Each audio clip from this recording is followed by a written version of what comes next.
The recent defection of the former governor of Kaduna State, Nasir Rufai, has continued to spark controversies in the politics of Nigeria as 2027 keeps counting. Ahead of the general election of 2027, politicians and political actors are already making some conversation towards the electionary and the political situations or the platforms or the political atmosphere it may looks like for the 2027 election. Tonight on the show, we'll be dissecting on all of these issues of defection, what it means for a journey, and a general view of how people perceive the government of this President Bola Ahmed Tinubu 2 years down the line. What does it look like for the better remaining 2 years of his government? And those who are already making some defections and alignment to take President Tinubu out of Aso Rock for 2027, is that going to be possible? Will it be a good work for the opposition? All of that will be what we'll be dissecting tonight on the show. I have a guest who understand all of these issues at hand, a public governance and leadership expert, a political analyst, and a member of All Progressive Congress. Dr. Bala Usman is my guest. Thanks so much, Doctor, for joining us on the show. It's my pleasure. Thank you. A lot of development is happening. Ramadan Kareem to my fellow Muslim brothers. Thank you so much. A lot of development is actually happening ahead of the 2027. Before now, we had a conversation towards 2023, but election came. I mean, everybody expected that President Tinubu would change Nigeria just as he transformed Lagos as a governor. But many of your associates or members of your party are now angrily leaving the party, saying that APC have derailed from the original map or design of what APC had meant for to what we have today as a party that has not given Nigeria what they had promised. Are you impressed about the current state of your party and all of those who are saying this to your party? Yeah, to Bismillah Rahman Rahim. I want to say this without fear of contradiction in it, that for anybody to have said that he's expecting Bola Ahmed Tinubu to replicate what he did in Lagos, that person must understand that Nigeria is bigger than Lagos. Lagos is just one state out of Nigeria. But that was what your party was saying for the 2023. But the circumstances of Lagos and Nigeria in general is not the same. Lagos is the commercial capital of Nigeria. So you don't have to, the dynamics are different. So I don't think that to compare Lagos to Nigeria, no. It's a very wrong assertion for anybody to make. But do you agree that your party, some of the party were using that as a campaign, one of the campaign agenda? Yeah, you said that's a political statement. For politics, you must sell your product.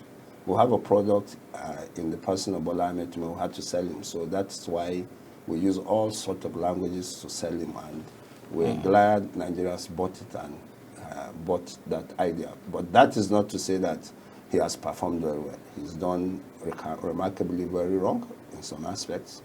He has made a lot of mistakes politically, which if he has not taken, the party will pay for it in 2027. That we must understand.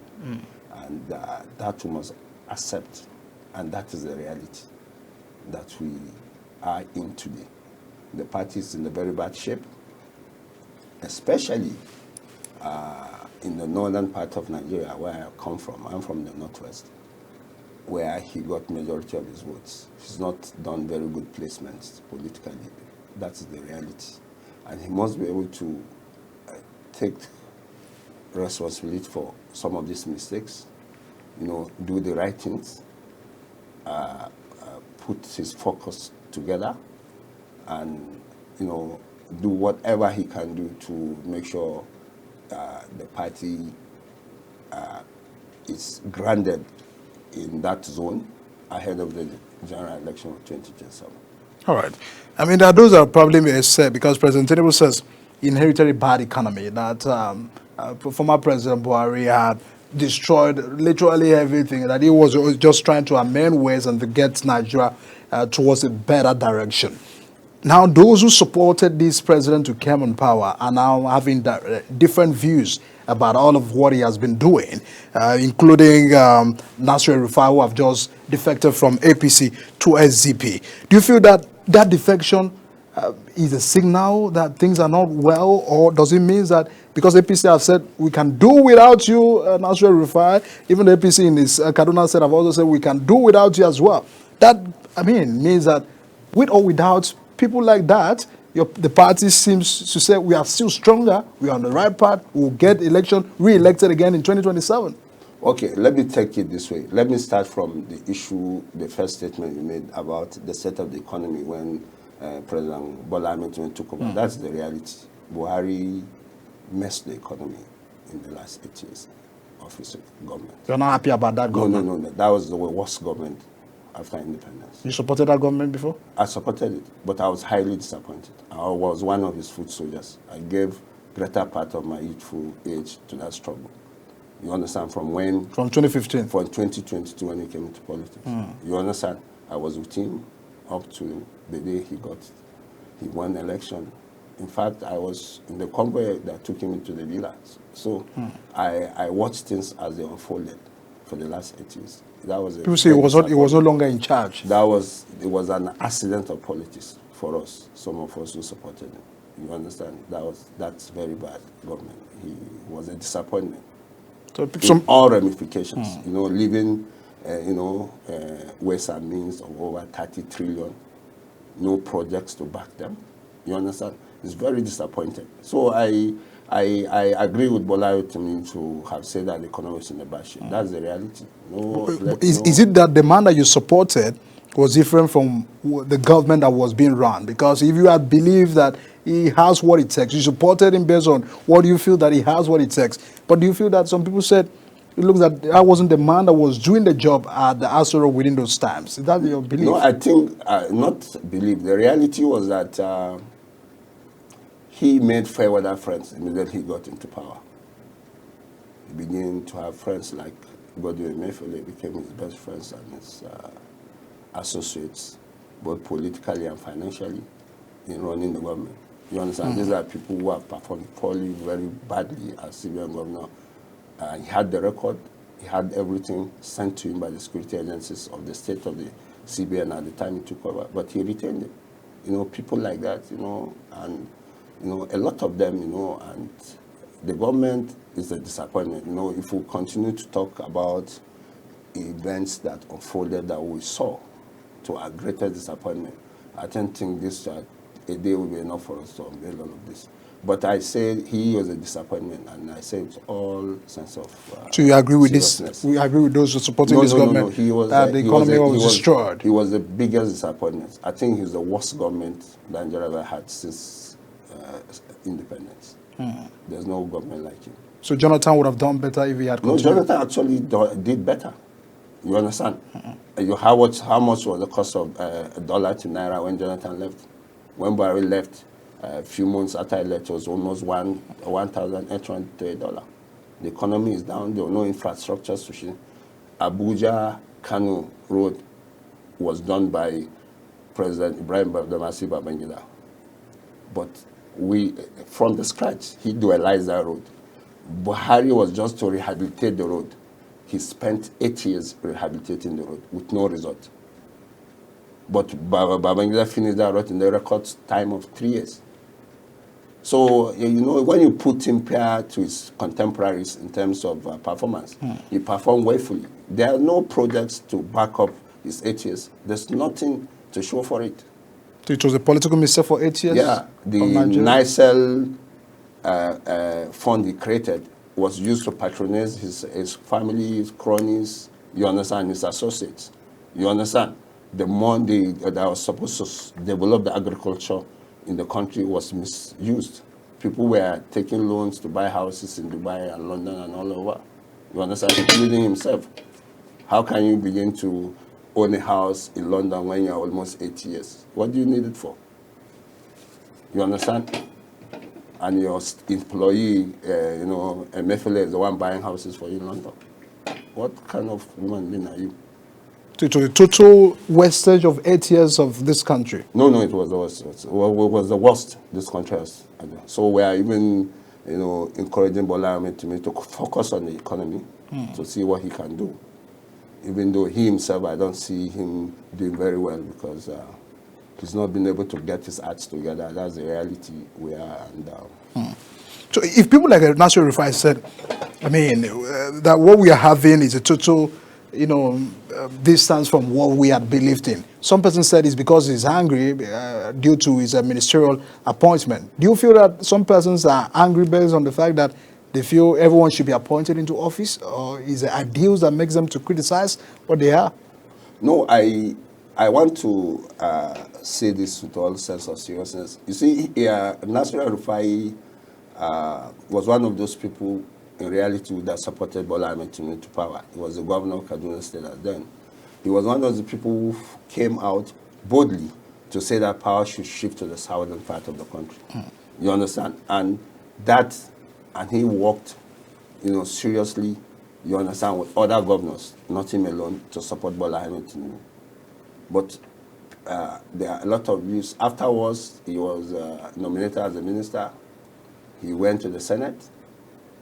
Later on, he was not appointed minister. And ever since then, I think they had one or two challenges. But those are things that are personal. Those are things that I want to use also this opportunity to tell Nasir Rufai that, in politics, you don't have to be emotional. After all, he has benefited. We have been in the trenches. You understand? Period to before they even came to join Buhari. We are with Buhari. But in the Buhari's 8 years, we did not get any appointment. You understand? That did not make us to cry or shout. You understand? Those are disappointments in politics, are accidents of politics. You understand? You win sometime, you lose sometimes. Nasir Rufai should be grateful to Allah that he has been DG or BP before. He has been Minister of the Federal Capital Territory, one of grade A ministries, and ended up as governor of 8 years. But see, the issues, but though he ended up badly politically, because at the end of his tenure, he lost the state, because the 3 senatorial seats there went to the opposition party. Majority of the House of Representatives seats went to the opposition party. You understand? The governorship, we all know the story behind how Obasani came to become governor. So by that, he became a liability to the Kaduna APC. So he must understand his position and work towards making amends, because he didn't manage his affairs with political associates. And one of the challenges we're having today in the North is the betrayal of Muhammadu Buhari in politics. That has made, the coming together of politicians for the Northern Extraction and Nigeria in general very difficult, because issue of trust comes in now. Most of the people don't trust each other. People don't trust each other because of, but this was one of the mistakes, one of the disasters that Buhari brought into politics, because most of the people who supported him to power were the people he betrayed while in power. You understand? So these are the challenges we have. That's why you see Rufai now is going everywhere, trying to form a coalition. But unfortunately to him, most times you see him, he's been pictured with going to Buhari. You understand? When they see you with Buhari, of course, everybody believes that you are going to betray them, because what Buhari is known with politically is betrayal. Everybody that that supported Buhari eventually betrayed him. When he got into power, he showed his real character. You understand? He showed that he was not for the people, not for people who struggled with him, for those rich and the mighty Nigerians. And that's what he displayed. You understand? Right? So, unfortunately for Nasir, he must understand. He must come back to the drawing board, look for political associates. You understand? Because most people, when they talk to him, the person he goes to is Buhari. People know Buhari nothing other than politically. Buhari is remembered most for betrayal. So is that what is described to you about a man that was once said that he's a man of integrity? No. He was all lies when he got into power. He showed his real color. You don't know a man until you give him power, money, and a woman. So where did they get the word Mr. Integrity as at the time of 2015 No, that election? was the presumption. We all believed in him, because every time we're with him, he preaches integrity. The question is, how do we fix Nigeria? This is why we volunteer. We are his first volunteers. You understand, in this struggle. So you understand. So, but that is the betrayal of man. You understand? Once he got into power, he was sworn in, he sat down, his real person came into play. So that's the issue. So El-Rufai is a very excellent man, personality, you know, an accomplished person by profession. You understand? You know, very intellectually very sound, but he must understand the dynamics of politics. Politics is different from academic qualifications. You understand? Politics, you must face the reality. You must understand the language of the common man. You must know how to communicate with him. You understand? You can see, that's why you see people arriving without Konkoso in Kano. You understand? Without councillor, without local government chairman, no commissioner. You understand? No structure. You understand? Period to his taking over NNPP. He was able to bring government to Kano because you understand the language of the common man. You understand? And as you know today, politically he's a leader in the Northwest. Yes, in terms of votes. Let anybody must understand this. Most people must, at a certain time in their life, accept reality. You understand? Let's forget about party affiliations, you understand, or stories. He's the bona fide leader of the Northwest. Wherever he moves to, that's where the Northwest will eventually go to. So you feel his presidential ambition is still valid? Very, very valid. You understand? You see, tell me, there's nobody that has been able to achieve that. People are saying that the South should complete their 8 years. No, we are not saying the South should not complete their 8 years. But you understand there are differences in parties. You understand? He's coming from the NNPP. The APC is now doing their first term of 4 years. That's nobody. So it's the arrangement of the party, not Nigeria. But you believe in the Southern and Northern presidencies? No, we do accept that for fairness. You understand? But on the grounds that if we can produce people, credible candidates that can deliver the dividends of democracy to the Nigerian people, we cannot continue to accept people hiding under the North-South handshake. You understand? Coming into power, just like Buhari. You understand? To mismanage the economy. You understand? What is the benefit of the North? Buhari to the North? What did Buhari do to the North, as even at the present? He did not. He messed up. So it was better for us to have brought somebody else from anywhere who has the capacity, the mindset, you understand, the ability to deliver the dividends of democracy. Look at when Buhari came in, there was no insecurity in the Northwest, even including Katsina, where he comes from. Kaduna, where he lives in the Birnin-Gwari, look at the level of the southern Kaduna, look at the level of carnage that took place in his last 8 years in power. He did nothing about it. You understand? Every year he was doing large budgets to the ministry. You understand? You understand? There was nothing that made sense in this administration. Because people felt that he was empowering the North, and probably that was why the North were giving him all of that support compared to what we are having now. By killing the North, he impoverished the North.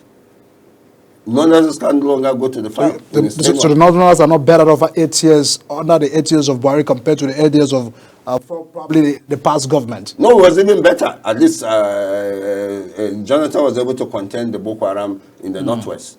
They were not able to spread to the Northwest. But they had used that to campaign against him massively. Yes, we did. I was part of it, to be honest with you. But then we thought that Buhari would be able to solve the problem. Buhari would have even ended the whole thing up. But when he came in, he saw what happened.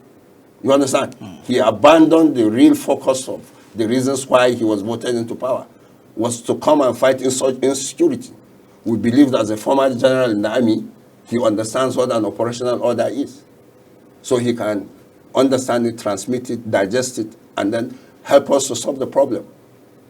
We felt Jonathan was not a military man, so he really doesn't understand the dynamics of war. So we brought in a military man, we voted a military man. We later become worse than Jonathan. You understand? In front of military capabilities. He messed up the entire, you go to Birnin-Gwari, people like, in fact, you go, the bandits, they are even own territories. You cannot, you have to pay. They are kidnapping people, they are taxing people, just like the Foreign Land Revenue Service. So things have really gotten worse. Yeah, worse under his 8 years. That's the reality. Everybody must live it. This is the negligence of these 8 years that's what we're still fighting to overcome. as I speak with you now. We hear on a daily basis people are being kidnapped. So these are the issues that if Tinubu wants to win 2027, you must focus on the security aspects of this. If he doesn't do it, The National Security Advisor said that security is improving under his watch. Probably you feel that we should give them more time. They will be able to address all of these issues. no, with all due respect to the National Security, I think he's misinformed. He doesn't have his security. He's not coming to every day. I normally hear the Director of Defense Information saying that bandits are killed on a daily basis. Those are not the reality. But the reality happening on ground is different from what is reported. There are areas you can't go to as I speak to you now. You understand? You can't go to those areas. In Zamfara, Kaduna, some part of Niger, things like So some people say that there are some powerful individuals behind all of these happenings. For instance, in that Zamfara issues as well. That is why the National Security is there to fish them out. That's why he's giving that appointment. So he can't continue to give us excuses of powerful individuals. How can you be saying somebody is more powerful than the government? They should be able to put their acts together and get these people arrested, prosecuted. You understand? And jailed. That's the reality. So you can't begin to give us reasons. Does it appear that they are powerful than government? I don't want to believe so. I just believe that's negligence or responsibility. They must put their acts together and do their work. They should be giving them reasons. All right. We are looking at some of their political alignments. If, for instance, Kwankwaso merge hands with the Nasir Rufai and those who are probably really angry about the whole situation of the government, do you feel that the coalition or the coming together political alignment may be able to shake President Tinubu? No, if there's that alignment, the major challenge you have in this alignment in the North, I personally have tried my best, you understand, to engage some of these gladiators. The major problem I find out within these gladiators is the issue of trust. And the person who bring that issue, that trust issues, is Buhari. Because most people who worked to bring him to power were the first people he betrayed. That's why when you go to people and say, look, let's work together to work together politically, people don't want to join. They begin to refer to instances of what happened during Buhari. That's the situation with Atiku, former vice president? Yes, these are the issues that nobody trusts each other. You understand? In the North today, to say the fact that we have two formidable candidates, Atiku Abubakar and the former vice president, Waziri Adama, and Senator Rabiu Musa Kwankwaso. That's going by the votes each got of the last election. Yes, because those are the realities. You understand? You have to measure people. So it means that if these two votes can come together, it might be disturbing to APC. No. If these coalitions can come together, you understand? And in the southern Nigeria, we have two candidates. Wonderful. Bola Ahmed Tinubu and Peter Obi. You understand? Was Peter Obi stronger in the North? What we say is that, in politics, there are two kinds of votes. Okay. You have what we call traditional votes. Then we have what we call circumstantial votes. Peter Obi got circumstantial votes in 2023 to the issue of religion and all of that, because the APC had two Muslim candidates. The fear from the Christian community was that they would be maltreated or, they would be shortchanged in the new government. So they went, they took their destiny into their hands to decide to support their own Christian candidate. Peter Obi got a lot of votes through that. Those are votes we call circumstantial. But if things change, those people might not come to you. Those votes might not come to you. But there are people who have traditional votes. You understand? Like Rabiu Musa, the 1 million he got from Canada are traditional votes. There's no circumstance under which you take them from him. You can get that every time if you contest? Yeah, you will get that every time. You understand? But just like the Southwest votes to Peter Obi, whatever circumstance that come, Peter Obi was going to take the Southeast. The region of Nigeria. So if anybody wants to win Southeast, we'll have to work with Peter Obi. That's the reality. You understand? Forget about what anybody is telling you. Can somebody second Peter Obi? Because some people are saying the issue right now is who likely will second who. It seems everybody wants to be at the ticket as well. Yeah, what I'm trying to say is that that is a decision to which I cannot say much about, because when you want to pair candidates, there are a lot of things you put into consideration. You understand? Because you're looking, you're trying to take a feature. No, the reason I'm having this interview is to know what may disturb President Tinubu, because if people are saying, or your party as APC as well, what likely formation may be a distraction to you? No, these formidable candidates are putting to you, these three of them, Rabi Musa Kwankwaso, Atiku Abubakar, and Peter Obi. If at any point in time before 27 general election, they come together, then it's over. To be an issue to APC? No, it's over even for APC. It's not an issue. It's going to be over. You understand? There are issues that you might think you might figure around, but once they come together on one platform, you understand? We might as well say. Is that why we're having crisis in all of the parties? Because of because you know, Bola Ahmed Tinubu has one speciality, which is fighting opposition. As a Democrat. No, when I mean not fighting opposition, you know, dislodging opposition. Let me put it in the light way. You know, he's a true motor, a progressive. I remember he takes the battle to his opposition within their camp with a view to dividing them. You understand? He has done that very successfully in Lagos. You understand? That's why I see Lagos during his tenure, there was no much strong opposition because he has taken the battle to them. You understand? So he has the ability to dislodge his opposition within their camp. He has that ability. He's demonstrated that capacity alone. You understand? That's why we're telling people like Nasir El-Rufai, for you to fight Tinubu, you understand? It's that the strategy you're using is wrong. You're not going to go anywhere. Leaving the party. No, even leaving the party, you know, talking all the time, anywhere you go, when you have meeting with A and B, you show in the social media. Tinubu is not that kind of person, not a pepper tiger. He's a grounded politician. You are afraid that even the SDP that he is today might start getting born, you know? No, SDP is not going anywhere. That political party? No. I'm not going Let's say the party is very clean, devoid of issues and all of that. Well, no, you see, they are not going to go anywhere. You understand? Because the strategy they adopted at the beginning is wrong. I told some of them when I had engagements with them, and I told them that's the wrong way to approach the battle. He probably said there's nothing that would have made him to go to PDP, that PDP is a dead party. So probably he's also looking at even the crisis in Labour Party as well. No, but in terms of political patronage in Nigeria today, PDP is better than SDP.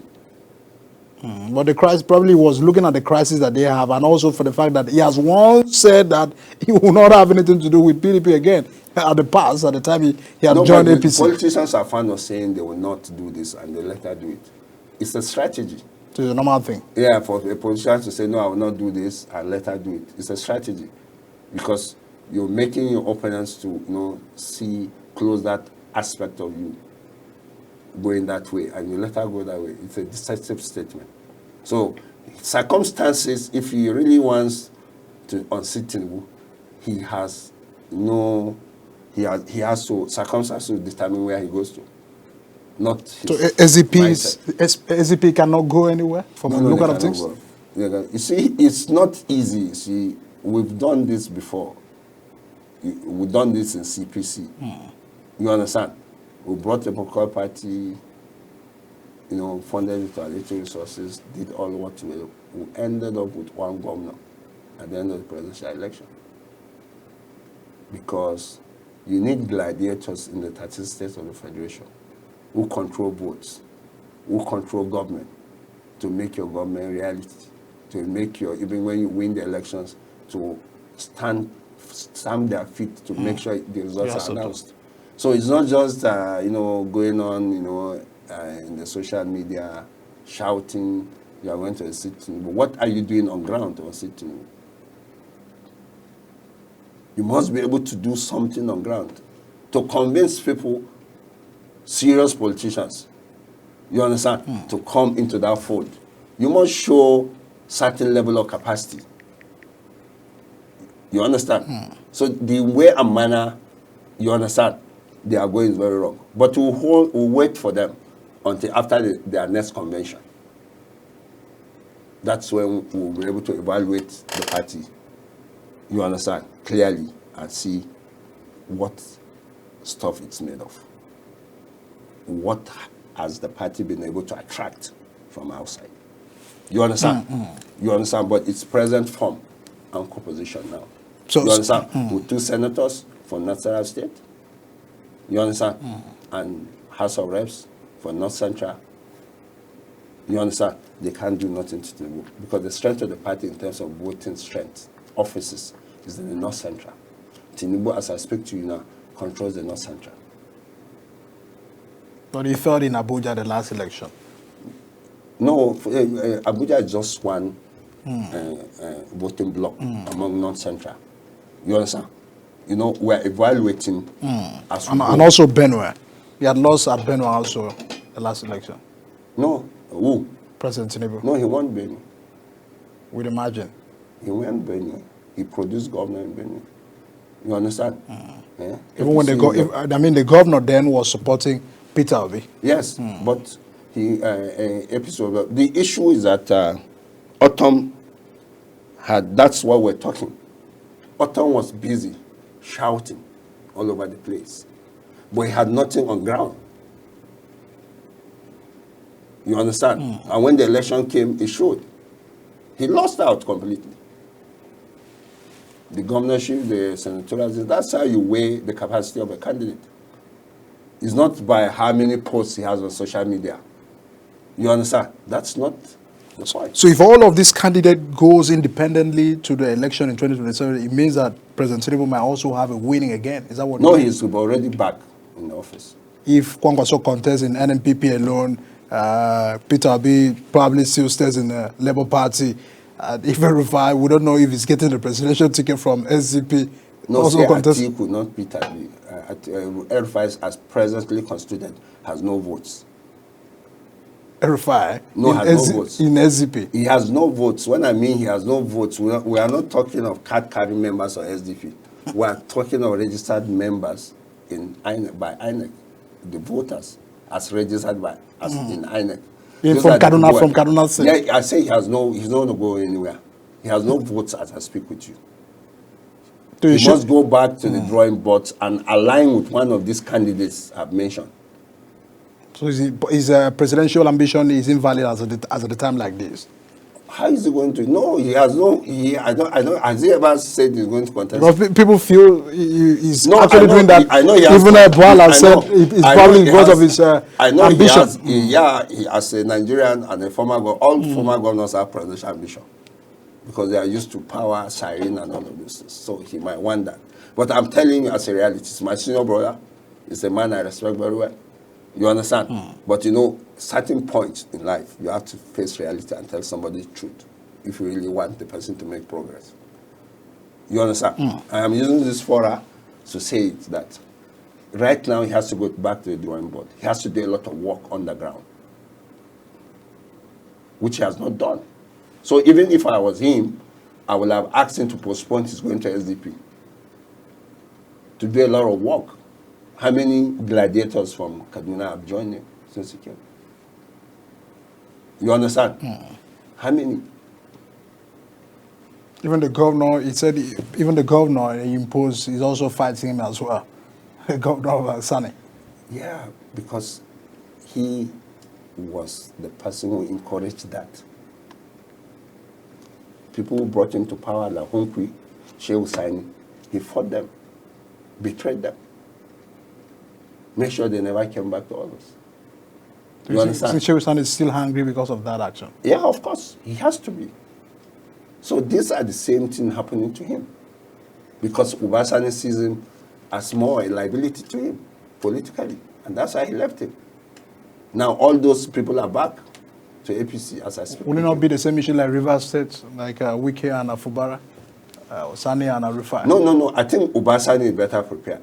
But Fubara, you understand, was not prepared to engage in a fight with a man, a caliber of a man like Wike. You didn't understand, and he did not size himself very well. So that's the challenge we have. Because for you to engage in a political fight, you must be able to size your enemy, know his capacity. You understand? And work to undo him You understand? You cannot go into a battle. Fubara, in a lot of fora, political fora, I've advised those close to Fubara to ask him not to go to this battle.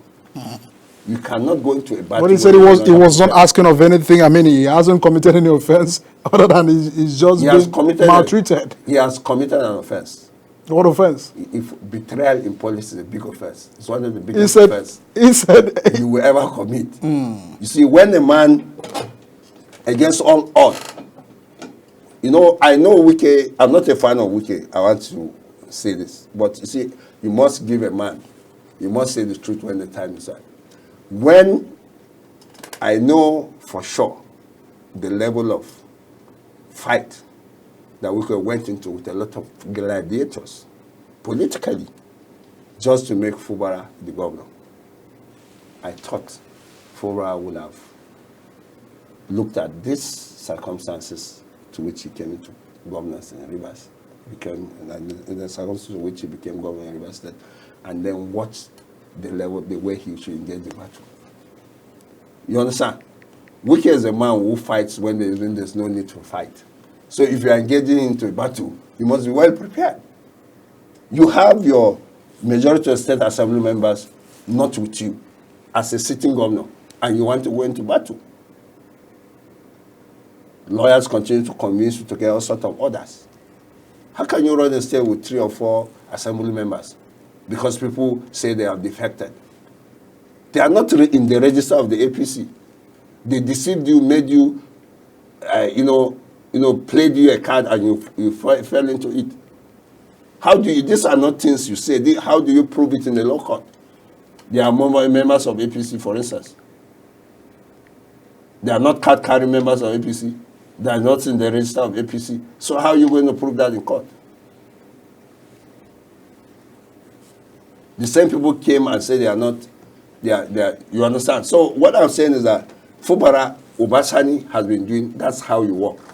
You go to the grass. You get the gladiators. Obasani has some of those House of Assembly with him and all of them. Most of them are with him now. Not even that. People like Senator Unkuyi, very strong political gladiators who know. You understand? Whereas you understand? People like Shehu Sani. He's back. They are all with him back into his fold now. They are engaging with him. You understand? The Southern Kaduna people, he has made peace with them. You understand? Some of their traditional rulers that were removed by RFI, even against court order, he's refused to give them. He has given them back their offices. He's carrying everybody along. You understand? You understand? So, governance is an opportunity not to make enemies. It's to be open and be all-embracing and carry everybody along. You understand? Not to use that opportunity because it's a tenure of 4 years in the first instance by Nigerian Constitution. So if you see you're going to be the Lord, you're going to lord over everybody, you're going to, so it's not, you might not get it right at the end of it. And that's what happened to Nasser El-Rufai. Now he's looking for the same people. He's calling for all of them, and they are refusing to come because of their experiences with him as governor. So he has his own weakness to deal on. Yeah, very, very formidable weakness. I don't know how he's going to come out of that. You understand? And the worst part is going to Buhari. What electoral value is Buhari going to give him?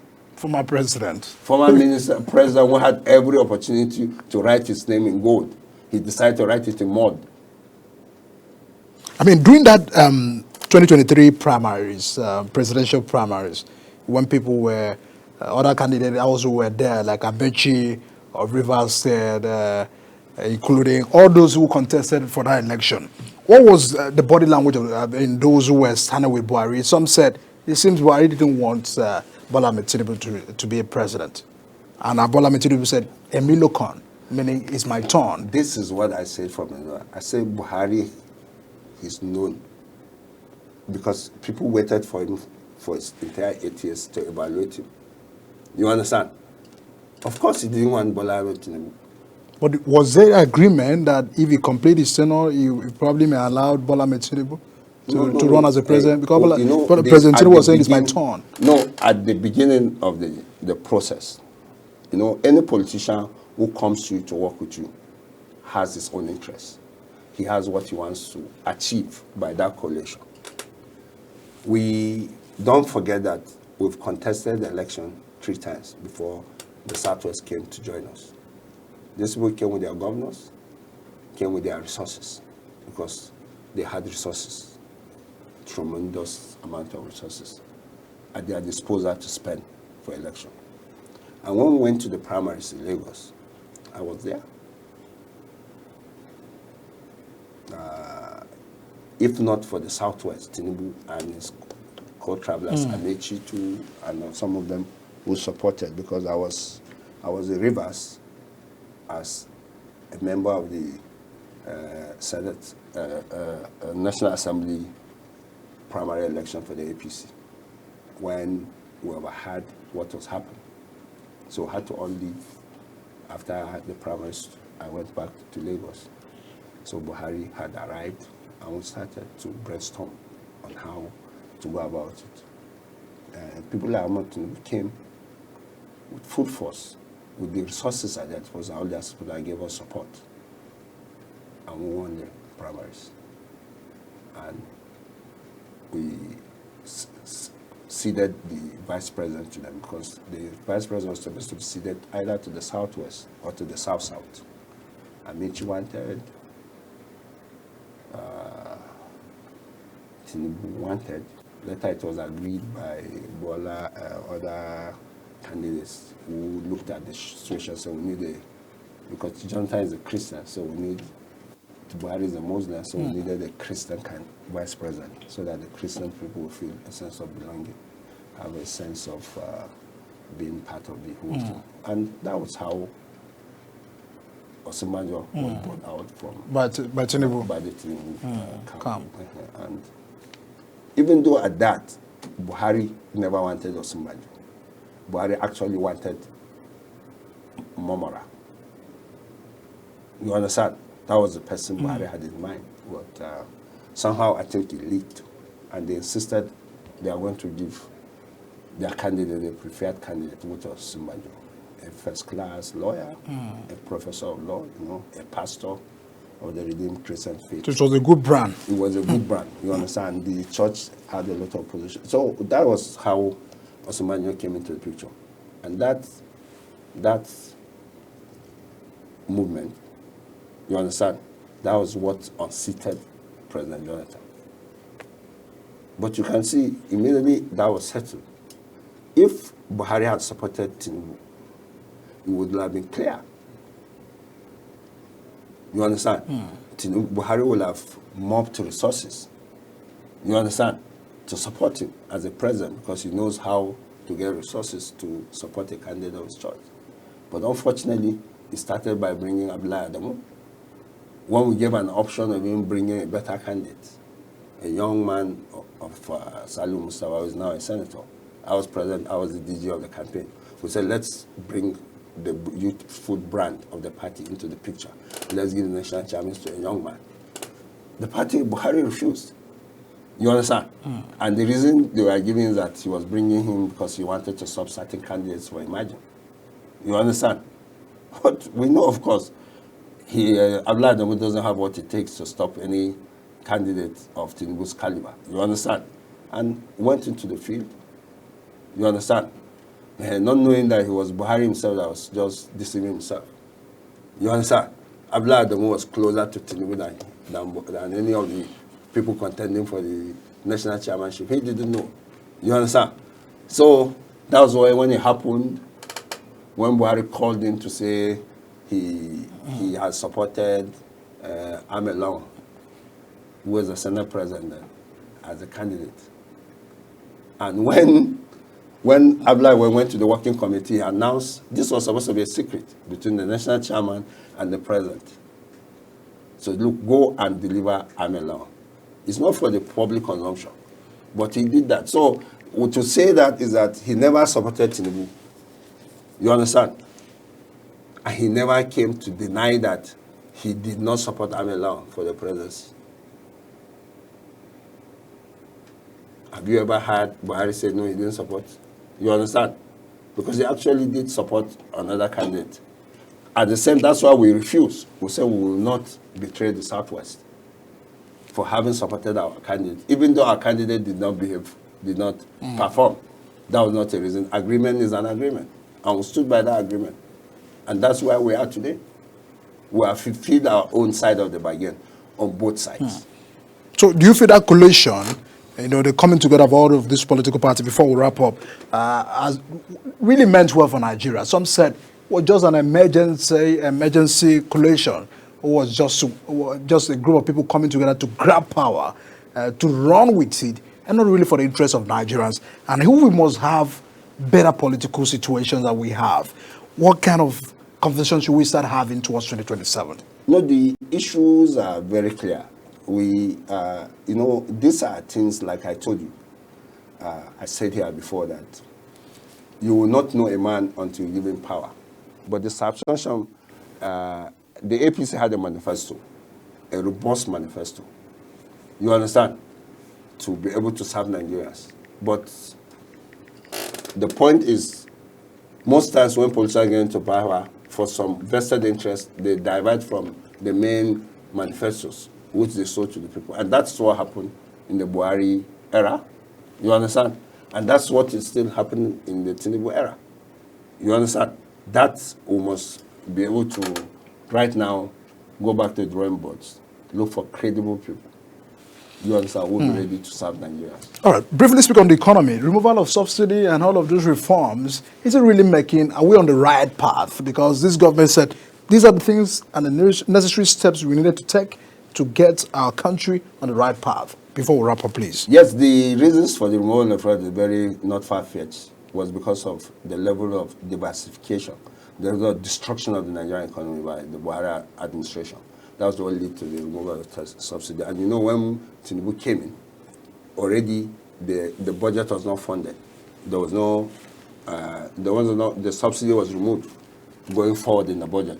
So, but it was a very wrong move for him to have removed subsidy at that point, because he was to take over power, push the economy for some time, see how now study the economy and see how realistic it would be. The removal of the subsidy, which he did not do, was very wrong. He removed the subsidy at Eagle Square in his first speech after taking out of office. So, and that has a lot of effect. That's why everything went high, very bad, because he couldn't get hold of the economy. And up to now, he's been trying. You understand? Because he didn't put the necessary things in place before the removal of subsidy was not done. And that's why you see there's a lot of problem. He has removed subsidy right now on petroleum. There's been increased removal of subsidy on power. You understand? Right now, he's gone to communication. You understand? All these things is going to affect the common man. The common man might not be able to bear this come 2027. That is the reality. And that's what they should address on Very the quickly. economy. People said the Southwest were better with the economy. That's why we had believed in them. Yes, we believe he has the capacity. No president knows it all. We believe he will put a formidable So team. he has always worked with the best brand. Yes, but in this time, he didn't. There's no. So you're not happy about the cabinet? There are no brains around him. You're not happy about the No, cabinet? all the people in his cabinet are liabilities to his government. They're not technocrats to fix the problem. No, they can't. They don't have the capacity. So far, what they have, they do not have the So capacity. you want him to reject the cabinet? Get people who have the capacity. You understand? To be able to support the economy, to succeed. That has not been done. But you want this government to succeed? No, every Nigerian wants his government to succeed, because you have a term of 4 years. So you only want the government to succeed. But if the government refuses to succeed, we don't have any other option than to vote it out. That's the reality. You don't want to do the mistake of the past 8 years? No, we can't do this mistake of the past 8 years. We might not be alive to be able to overcome it. So that's the reality. All right, Dr. Bala Usman is a political analyst, a member of All Progressive Congress, public governance and leadership development expert. Thanks so much for joining us on the show tonight. We do hope to have you again. It was a very interesting conversation we had with you and all of your views. Thanks so much. Thank you very much. Hey everyone, we of course continue to monitor all of that developments and bring you to speed about all of those crises concern and the call for opposition to continue to come together. What it means for 2027. My name is Erika Maga. Thanks so much for joining us tonight. See you again.